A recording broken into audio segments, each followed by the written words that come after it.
Nobody wants to imagine it, but listen, the surface doesn't stay ours forever.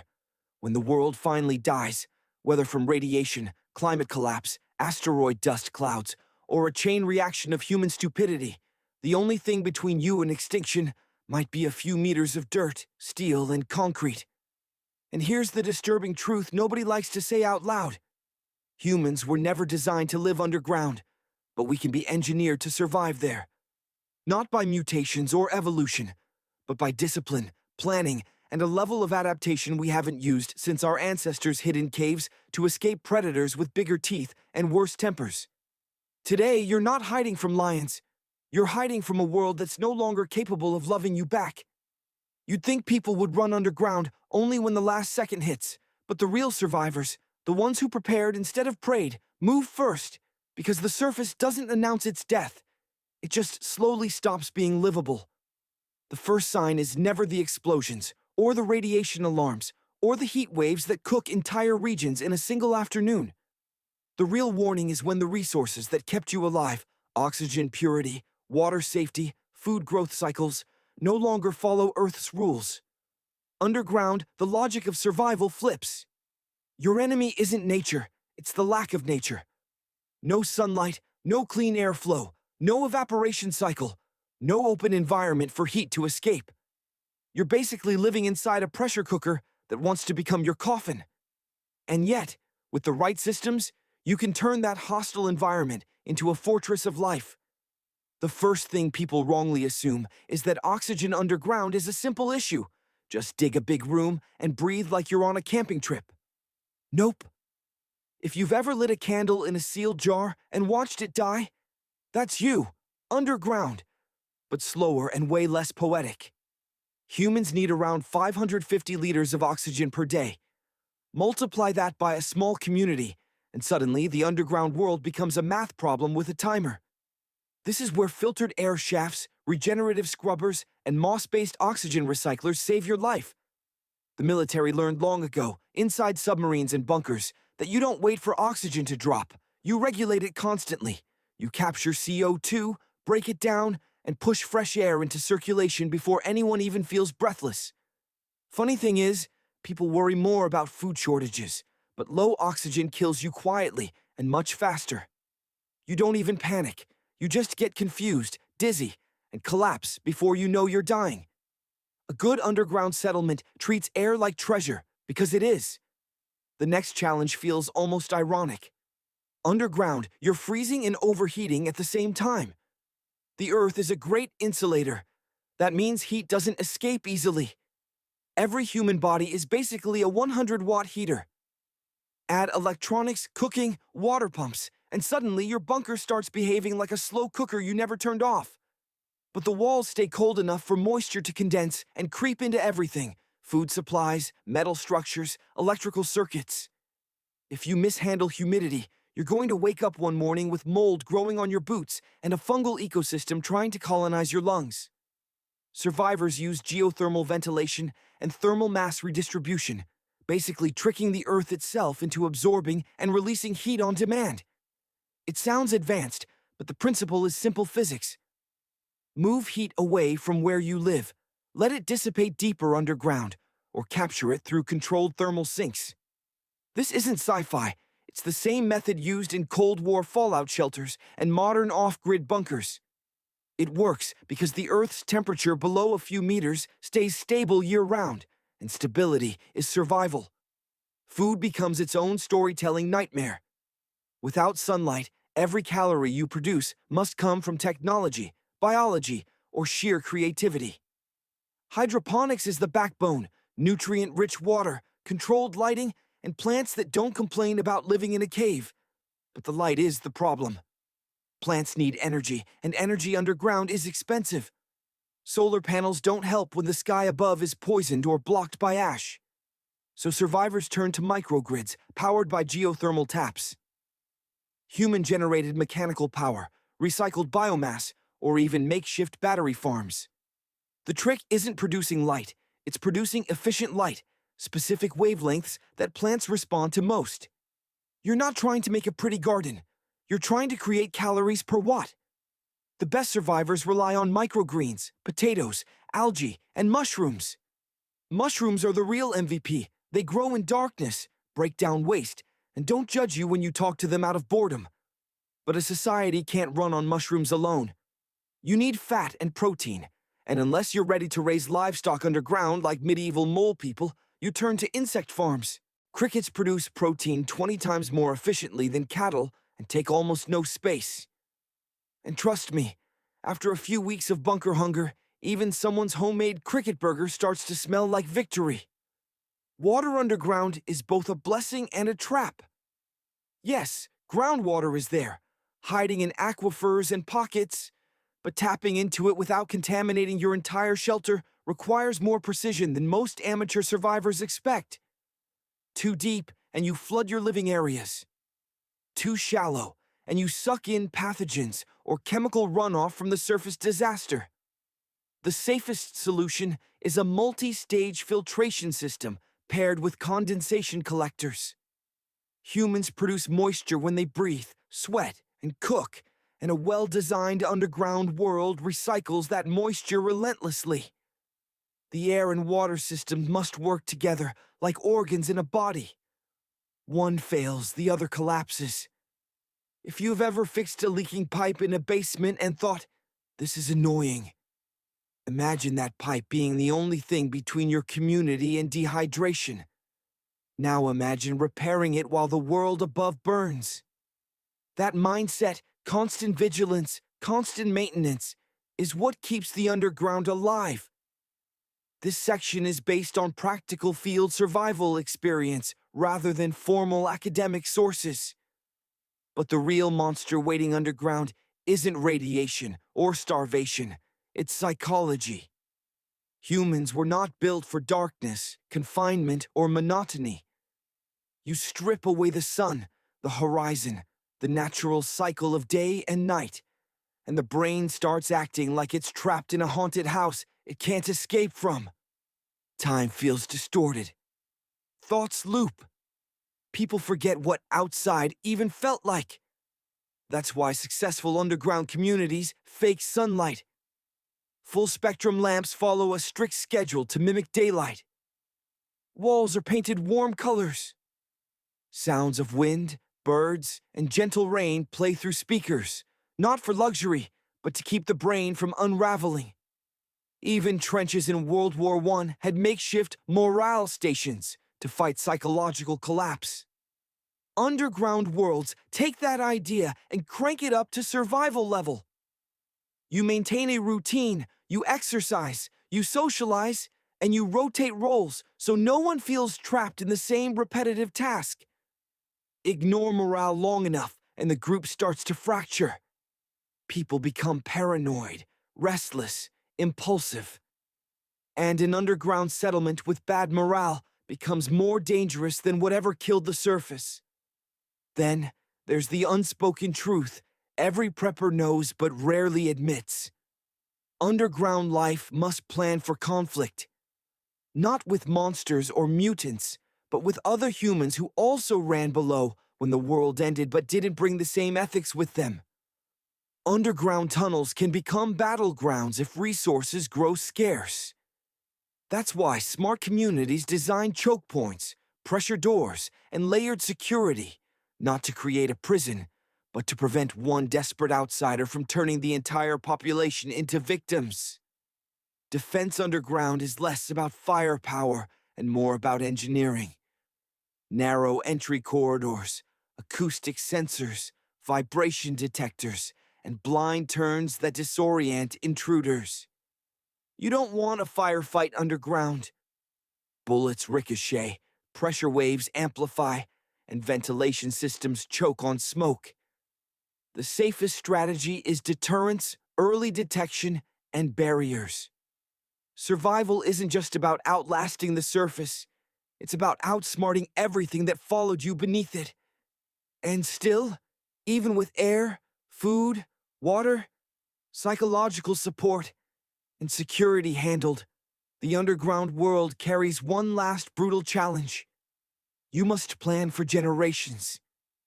If the surface stays dead for decades, Children will be born down there. They'll grow up thinking the ceiling above them is the sky. Their bodies will adapt to lower light, controlled humidity, and smaller living spaces. But if they ever want to return to the surface, if the world heals and sunlight becomes safe again, the transition will be harsh. Bones weaken underground due to reduced physical stress. Eyes adjust to softer light. Immune systems become pampered by the filtered environment. So underground societies must force their people to stay surface capable. Strength training, bright light therapy, biostimulated immunity. You prepare them for a world they might never see, because the price of not preparing is that they'll be unable to rebuild anything when they finally step back into the open air. This is the underground world humanity might one day depend on. Not a sci-fi kingdom, not a glowing cyberpunk cave city, just a resilient network of people who refused to die when the planet did. A world where every breath is engineered, every drop of water is recycled, every calorie is grown in darkness, and every mind fights to stay whole. If you ever find yourself walking through a quiet forest one day and the sky suddenly goes wrong, too bright, too dark, too quiet, remember this: survival won't come from running away. It'll come from going down, deep, where life can hide long enough to rise again. You'd think once humanity has carved out a stable underground existence, the story ends. But surviving the death of the surface is only the prologue. The real plot begins when people realize they're not just hiding anymore. They're building a world with no blueprint, no history book, no ancient civilizations to copy. Everything you take for granted above, currency, laws, leadership, education, purpose, has to be reinvented from scratch in a place where sunlight doesn't exist and mistakes don't fade. They echo through tunnels forever. And here's the uncomfortable truth. The deeper you go, the more human nature reveals itself, stripped of social routines we relied on without noticing. The underground doesn't care about your old identity. You could have been a CEO, a farmer, a gamer, whatever. Down there, you're just another set of lungs using oxygen someone had to work to generate. Creating an underground economy is the first shock to every newcomer. Money loses meaning because nothing can be mass-produced. You can't buy luxury when luxury is a disease that spreads. One person wasting resources means 1,000 must tighten their belts. So underground value becomes painfully simple. Energy, skills, time, and calories. People don't work for wealth. They work because the system collapses without them. Imagine a place where everyone knows exactly how much power their daily tasks consume. Turning on a light isn't casual, it's a calculation. Charging a device isn't normal, it's a negotiation. And when hydroponic farmers or water engineers take a day off, everyone feels it. In this world, your job becomes your currency. The most respected people aren't influencers or celebrities. They're the ones who keep air breathable and water clean. The deeper the crisis, the more society reverts to valuing the people who can actually do things with their hands. Law underground is even stranger. You can't exile someone. Where would they go? The lethal surface. You can't imprison them easily either, because every body you lock away still consumes oxygen and food without contributing. Justice becomes practical, not emotional. Conflicts are resolved like engineering problems. Identify the pressure point, reduce the strain, restore equilibrium. Instead of punishment, the system uses contribution. Someone steals food? They work extra cycles in agriculture. Someone sabotages equipment? They labor in maintenance until trust is rebuilt. It's not utopia. People still argue, clash, get jealous, but the environment punishes selfishness so brutally that cooperation becomes the default survival instinct. And still, at the edges of this fragile peace, leaders emerge. Not politicians, engineers, medics, organizers, people who didn't ask for authority, but gained it because others trusted them more than they trusted anyone else. Culture adapts too, in ways nobody expects. With no sky above and no natural seasons, humans create artificial rituals to give time meaning. Days are marked by shifts in lighting, warm morning tones, bright midday whites, dimmed amber evenings. Weeks become cycles of maintenance and community tasks. Festivals revolve around harvest milestones, energy surpluses, or rare moments when the outside sensors detect slight improvements in the surface atmosphere. There's something heartbreakingly human about celebrating an oxygen spike on the surface, knowing nobody can safely go there yet. Music changes as well. Underground acoustics are weird, echoing tunnels, dampened chambers, so people adapt by creating rhythmic, percussion-heavy sounds, using the environment itself as an instrument. Kids born underground grow up pounding beats on metal beams, without realizing they're replicating the heartbeat of the shelter around them. Energy becomes the central myth, the sacred truth of underground civilization. Every story, every rule, every fear revolves around keeping the grid alive. Even small settlements use layered systems to prevent a blackout catastrophe. Geothermal taps feeding battery reservoirs, human-powered crank stations for emergencies, biogas chambers converting waste into fuel, and pressure-based hydro systems when groundwater flow permits. Energy is so precious that people treat lights with reverence. A bright room becomes a symbol of hope, a flickering lamp becomes a warning. And when the main grid goes quiet for even a second, every heart stops with it. Because underground, darkness isn't peaceful, it's threatening. It means air pumps slowing, water purifiers dying, crops suffocating, and a countdown starting that nobody wants to acknowledge. Maintaining the grid becomes almost spiritual. Even kids learn how to read voltages, how to check fuses, how to calculate power draw before they can spell half the words written on the old surface textbooks. But the most astonishing transformation happens in medicine. Underground life changes the human body. Without sunlight, everyone depends on synthetic vitamin D. Without unpredictable weather, immune systems get lazy, so periodic exposure to controlled bacteria is actually encouraged. Doctors become not just healers, but long-term architects of human resilience. They track bone density, eye adaptation, circadian rhythm stability, and even emotional fatigue. Mental health isn't treated as a luxury. It's treated like oxygen, necessary for the continued existence of the group. Therapy sessions happen during routine tasks. Conversations while checking water lines or cleaning filters become emotional lifelines. And every childbirth is treated like a national event, because each new baby is not just a person. They're proof the underground world isn't dying. They're the first generation who might never know what a breeze feels like or how sunlight warms skin. And they might also be the generation that returns above and rebuilds everything. Yet despite all the adaptation, all the ingenuity, all the determination, there's a whisper that never leaves the tunnels. When will the surface forgive us? People track radiation maps like ancient sailors watch the stars. They monitor toxic particles, atmospheric chemistry, temperature patterns. Every small improvement becomes a prophecy, every setback a heartbreak. Some dream of leading the first expedition back up. Others fear what they'll find: ruins, silence, a planet that forgot humans existed. And a few wonder whether going back even makes sense. After all, the underground world, for all its darkness, has structure. It has unity. It has purpose. The surface was beautiful, but it was also chaotic, fragile, vulnerable. Maybe humanity doesn't need the sky anymore. Maybe the new world is the one carved beneath it. Still, hope is stubborn.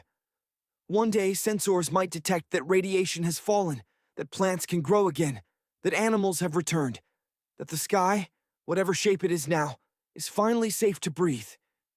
And when that day comes, people will walk up the same tunnel they once escaped into, hearts pounding, unsure whether they're about to reclaim their home or meet a stranger wearing Earth's face. But they'll go. Because humans are not creatures of darkness, no matter how well we adapt to it. The underground world is a cradle, not a coffin. A waiting room for a future worth fighting for.